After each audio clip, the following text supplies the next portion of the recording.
প্রিয় শিক্ষার্থী, আসসালামু আলাইকুম। আমি ফারহান মাহি, পড়াশোনা করছি রাজশাহী বিশ্ববিদ্যালয়ের ইলেকট্রিক্যাল অ্যান্ড ইলেকট্রনিক ইঞ্জিনিয়ারিং ডিপার্টমেন্টে। গুণগত রসায়নের এটা হচ্ছে প্রথম লেকচার।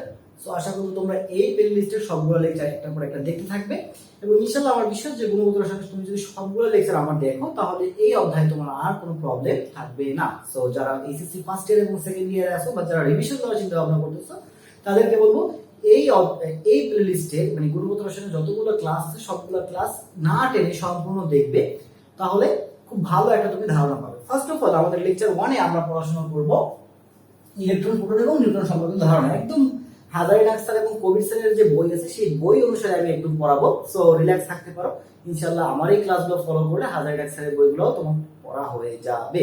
আচ্ছা, এখন দেখো একটা পরমাণুকে যদি আমরা ভাঙার ফলে আমরা তিন ধরনের কণিকা পাবো। তাহলে কি বললাম, একটা পরমাণুকে ভাঙলে আমরা কয় ধরনের কণিকা পাবো? তিন ধরনের কণিকা পাবো। কি কি কণিকা পাবো দেখো, স্থায়ী কণিকা, অস্থায়ী কণিকা এবং কম্পোজিট কণিকা।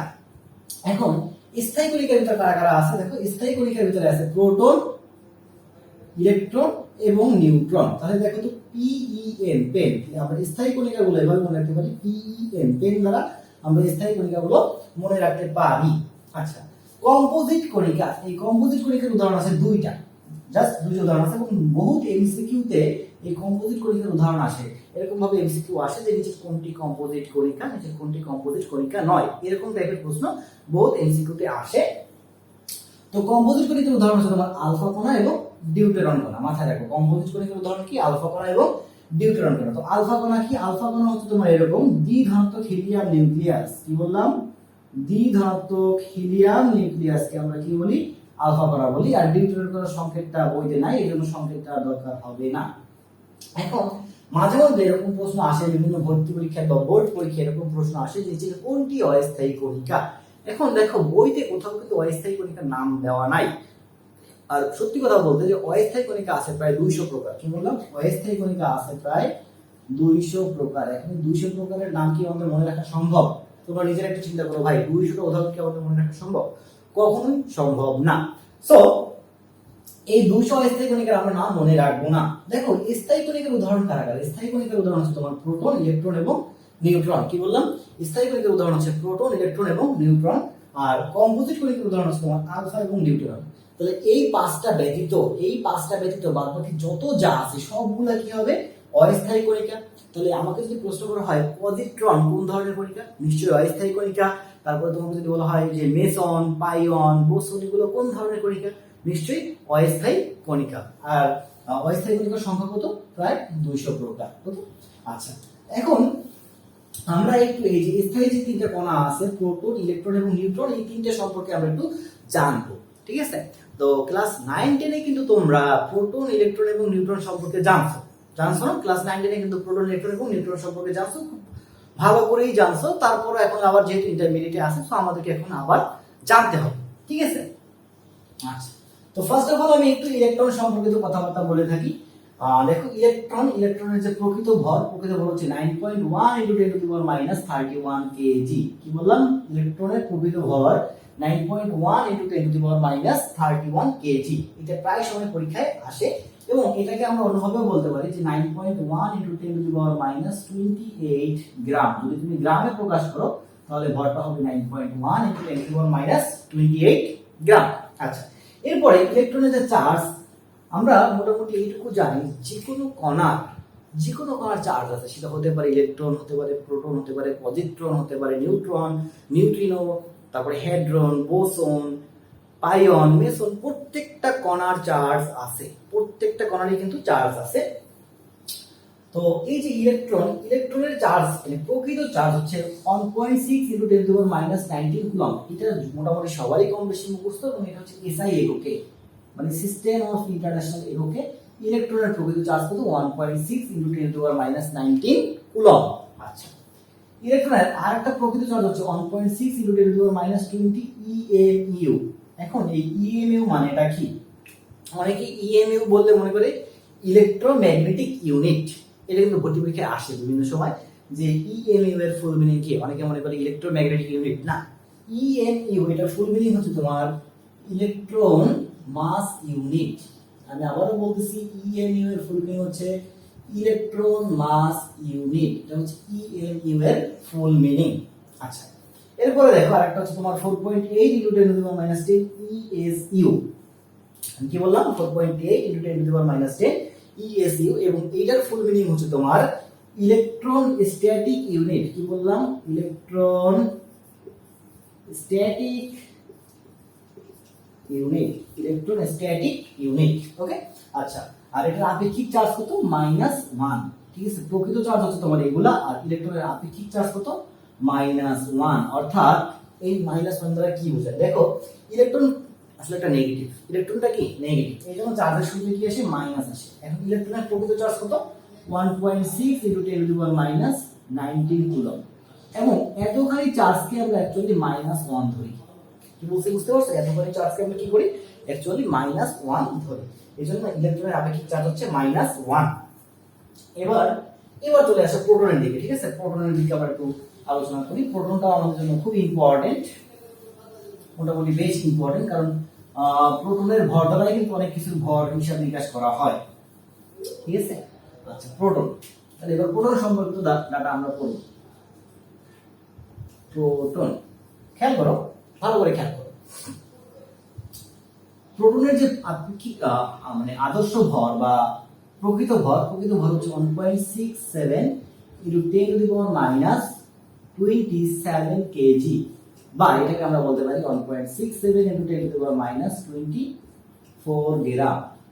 এটা হচ্ছে তোমার প্রোটনের প্রকৃত ভর, এবং এই ভরটাকে আমরা বলে থাকি 1 AMU। এটাকে আমরা কি বলে থাকি? 1 AMU। এখন এই 1 AMU এটার মানেটা কি? AMU এটার মানেটা কি? AMU মানে হচ্ছে তোমার, দেখো, একটা ছিল EMU। EMU মানে কি ছিল? Electron mass unit. আর AMU মানে হচ্ছে তোমার অ্যাটমিক ম্যাস ইউনিট। আমি আবার বলতেছি, অ্যাটমিক ম্যাস ইউনিট, অর্থাৎ পারমাণবিক ভরের একক AMU। তাহলে 1 AMU সমান কত? কি দাঁড়ালো? 1 AMU সমান 1.67 × 10⁻27 কেজি। অর্থাৎ একটা প্রোটনের ভর কি ধরা হয়? 1 AMU ধরা হয়। এবার সত্যি কথা হচ্ছে, আমরা যত পারমাণবিক ভরের হিসাব নিকাশ করি সব কিন্তু এই AMU এককে হিসাব নিকাশ করি। যেমন একটা জিনিস চিন্তা করো, তুমি যখন বাজারে কলা কিনতে যাও, তুমি কি বাজারে গিয়ে বলো, ভাই আমাকে 1 কেজি কলা দেন? কারণ কলার হিসাবটা কিন্তু কেজিতে করা হয় না, তাই না? তুমি বাজারে গিয়ে কি বলবো, ভাই আমাকে 1 ডজন কলা দেন, বা 1 হালি কলা দেন, বা 1 ফানা কলা দেন। কলার হিসাবগুলো কিন্তু এইভাবে করা হয়, রাইট? আশা করি তোমরা বুঝতে পারছো।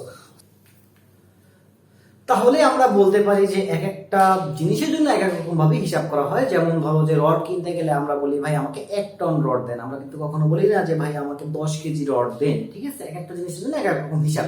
ঠিক তেমনি ভাবে পারমাণবিক যত জিনিস আছে, পারমাণবিক জিনিসগুলোর জন্য আমরা যে হিসাবটা করি সেটা হচ্ছে তোমার AMU এককে। আর AMU এর ফুল মিনিং কি? অ্যাটমিক ম্যাস ইউনিট বা পারমাণবিক ভরের একক।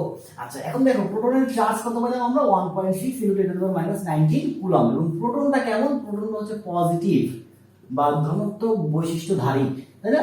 তার মানে এই চার্জটা কি হবে? এই চার্জটা হবে পজিটিভ। এখন দেখো আমরা কি করছিলাম? আমরা -1.6 × 10⁻19 কুলম্ব, এটাকে আমরা বলছিলাম -1। এই চার্জটাকে আমরা কি ধরছিলাম? -1 ধরছিলাম না? তাহলে ঠিক সেম ভাবে এই চার্জটাকে আমরা কি ধরবো? +1 ধরবো। তার মানে প্রোটনের চার্জ কি? পজিটিভ। এবং সবচেয়ে মজার বিষয় হচ্ছে, প্রোটন কে আবিষ্কার করে তোমরা কি জানো? প্রোটন আবিষ্কার করে বিজ্ঞানী রাদারফোর্ড। প্রোটন আবিষ্কার করে বিজ্ঞানী রাদারফোর্ড। তো এই হচ্ছে প্রোটন সম্পর্কিত তথ্য। এখন দেখো, আমরা নিউট্রন সম্পর্কে একটু জানি। ঠিক আছে, নিউট্রনটাও কিন্তু আমাদের জন্য অনেক বেশি ইম্পর্টেন্ট, এবং নিউট্রন সম্পর্কে আমাদের একটু জানতে হবে। দেখো, নিউট্রনের ভর প্রোটনের চেয়ে একটু বেশি, এবং এটা প্রকৃত ভর হচ্ছে তোমার 1.677 × 10⁻27 কেজি, বা আমরা বলতে পারি 1.677 × 10⁻24 গ্রাম। এটা হচ্ছে তোমার নিউট্রনের ভর। এটা কিসের ভর? এটা হচ্ছে তোমার নিউট্রনের ভর। আচ্ছা, এবার আমরা চার্জের যদি বিবেচনা করি, নিউট্রনের চার্জ। দেখো, নিউট্রন কথাটা আসছে নিউট্রাল থেকে। কোথা থেকে আসছে? নিউট্রাল থেকে নিউট্রন কথাটা আসছে। নিউট্রাল মানে কি? নিউট্রাল মানে হচ্ছে তোমার 0, ডানেও না বামেও না, সামনেও না পিছনেও না। তার মানে নিউট্রনের যে চার্জ, নিউট্রনের চার্জ হচ্ছে তোমার কত? 0। নিউট্রনের চার্জ কত? 0। আশা করি এটুকু বুঝতে পারছো। এই হচ্ছে কথা। এখন খেয়াল করো যে নিউট্রনের ভরটাকে যদি আমরা এমইউ তে নেওয়ার চিন্তা ভাবনা করতাম, কারণ দেখো এটা কিন্তু একটু প্রোটনের চেয়ে একটু ভরটা মানে একটু বেশি, তো নিউট্রনের ভর এমইউ তে 1.008 AMU, এটা হচ্ছে নিউট্রনের ভর এমইউ এককে।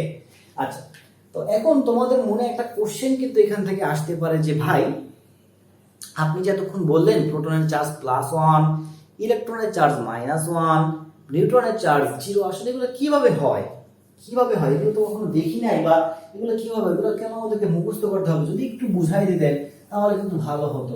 আসো আমরা একটু বোঝার চেষ্টা করি যে ইলেকট্রনের চার্জ কিভাবে -1 হয়, নিউট্রনের চার্জ কিভাবে 0 হয়, প্রোটনের চার্জ কিভাবে +1 হয়।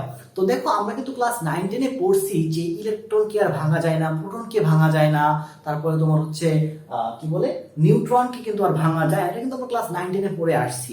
তো দেখো এখন আমরা যেহেতু ইন্টারমিডিয়েটে উঠছি, আমাদের কিন্তু একটু পড়াশোনা বা একটু নলেজটা বাড়াইতে হবে, রাইট? আমাদের নলেজটা একটু হলেও বাড়াতে হবে। তো দেখো এইখানে যে ইলেকট্রন আছে, এই ইলেকট্রন ব্যতীত এই যে প্রোটন এবং নিউট্রন, প্রোটন এবং নিউট্রন হচ্ছে হেড্রন শ্রেণীর কণা। কোন শ্রেণীর কণা? হেড্রন, বা অনেকে বলে বেরিয়ন শ্রেণীর কণা। তো এদেরকে না আসলে অ্যাকচুয়ালি ভাঙা সম্ভব। কি বললাম? এই যে বেরিয়ন বা হেড্রন, এদেরকে ভাঙা সম্ভব। তো দেখো প্রোটন এবং নিউট্রন এদেরকে ভাঙলে পাওয়া যায় কোয়ার্ক। কি পাওয়া যায়? কোয়ার্ক। কোয়ার্কের বাংলা মানে হচ্ছে অতি পারমাণবিক কণা। তাহলে দেখো ইলেকট্রন ব্যতীত প্রোটন এবং নিউট্রনকে কিন্তু ভাঙা যায়। প্রোটন এবং নিউট্রনকে ভাঙলে আমরা কি পাবো? কোয়ার্ক পাবো। কোয়ার্কের বাংলা মানে কি? অতি পারমাণবিক কণা। কোয়ার্কের বাংলা মানে হচ্ছে অতি পারমাণবিক কণা। এখন কোয়ার্ক বেসিক্যালি 6 প্রকার। কয় প্রকার? 6 প্রকার। কি কি দেখো? Up quark, down quark, top quark, bottom, up down, top bottom, একদম বিপরীত শব্দের মতো। তারপর তোমার হচ্ছে চার্ম, স্ট্রেঞ্জ। এই টোটাল 6 প্রকার কোয়ার্ক পাওয়া যায়। Up, top, charm, down, bottom, strange, এই 6 প্রকার কোয়ার্ক পাওয়া যায়। এখন খেয়াল করো যে এই যে আপ, টপ, চার্ম এরা একই শ্রেণীর কোয়ার্ক এবং এদের প্রত্যেকের চার্জ +2/3, ডাউন, বটম, স্ট্রেঞ্জ এদের প্রত্যেকের চার্জ -1/3। এখন পরীক্ষা করে দেখা গেছে কি যে প্রোটন এবং নিউট্রন বেসিক্যালি আপ এবং ডাউন কণা দ্বারা গঠিত হয়। আপ কণা এবং ডাউন কণা দ্বারা গঠিত হয়। কারণটা কি দেখো? কারণটা হচ্ছে তোমার এই টপ এবং চার্ম এরা কম স্থায়ী, স্ট্রেঞ্জ এবং বটম এরাও কম স্থায়ী। মানে বলতে পারো যে টপ, বটম, চার্ম, স্ট্রেঞ্জ এই যে 4 প্রকার কোয়ার্ক এরা অস্থায়ী কোয়ার্ক। প্রোটন, নিউট্রন কোন ধরনের কণা? স্থায়ী কণা। এখন তুমি নিজেকে একটু প্রশ্ন করো তো ভাই, স্থায়ী কণাগুলো স্থায়ী কোয়ার্ক দ্বারা গঠিত হবে নাকি অস্থায়ী কোয়ার্ক দ্বারা গঠিত হবে? নিজে নিজে একটু উত্তর দাও। অবশ্যই অবশ্যই স্থায়ী কোয়ার্ক দ্বারা গঠিত হবে। সেজন্য প্রোটন এবং নিউট্রন বেসিক্যালি আপ কোয়ার্ক এবং ডাউন কোয়ার্ক দ্বারা গঠিত হয়। তাহলে আমরা এটুকু বুঝতে পারলাম যে প্রোটন এবং নিউট্রন আপ কোয়ার্ক এবং ডাউন কোয়ার্ক দ্বারা গঠিত। তো এখন একটা প্রোটনকে যখন অ্যানালাইসিস করা হয়েছে, প্রোটনকে অ্যানালাইসিস করে দেখা গেছে কি দেখো যে একটা প্রোটনের ভিতরে 2টা আপ কোয়ার্ক এবং একটা ডাউন কোয়ার্ক থাকে। একটা প্রোটনের ভিতরে কি বললাম? 2টা আপ কোয়ার্ক এবং একটা ডাউন কোয়ার্ক থাকে। তাহলে দেখো তো আপ কোয়ার্কের চার্জ কত? +2/3। আপ কোয়ার্কের চার্জ কত? +2/3।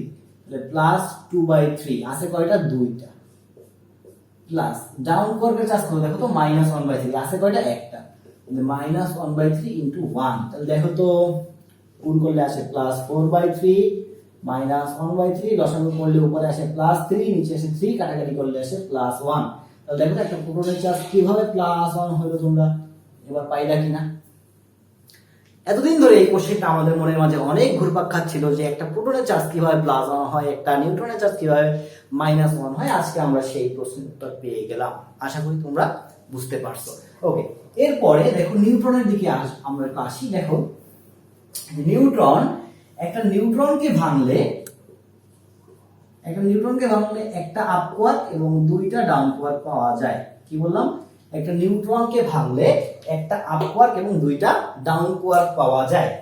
তাহলে দেখো তো একটা আপ কোয়ার্কের চার্জ কত? +2/3, একটা ডাউন কোয়ার্কের চার্জ কত? -1/3, আছে কয়টা? 2টা। তাহলে গুণ 2। তাহলে হিসাব করে তো দেখো তো +2/3 -2/3, +2/3 -2/3 কাটাকাটি করলে কত আসে? 0 আসে। তাহলে একটা নিউট্রনের চার্জ কিভাবে 0 হয় বলে বুঝতে পারছো?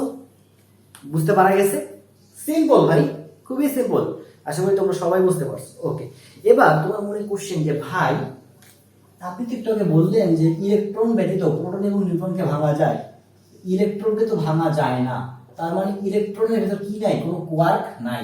ইলেকট্রনের ভিতর কিন্তু কোনো কোয়ার্ক নাই। তাহলে ইলেকট্রনের ভিতর যদি কোয়ার্ক না থাকে, যেহেতু ইলেকট্রনের ভিতর কোনো কোয়ার্ক নেই, সেহেতু ইলেকট্রনের চার্জটা কিভাবে নির্ণয় করবো? এখন এটা নিয়ে আমাদের মনে অনেকের প্রশ্ন। তো এই প্রশ্নের উত্তর আমরা এখন দিব। তো একটা বিক্রিয়া মাথায় রাখবা, বিক্রিয়াটা হচ্ছে এরকম যে একটা নিউট্রনকে যদি আমরা ভাঙি, নিউট্রনকে ভাঙলে প্রোটন পাবো এবং ইলেকট্রন পাবো, ঠিক আছে?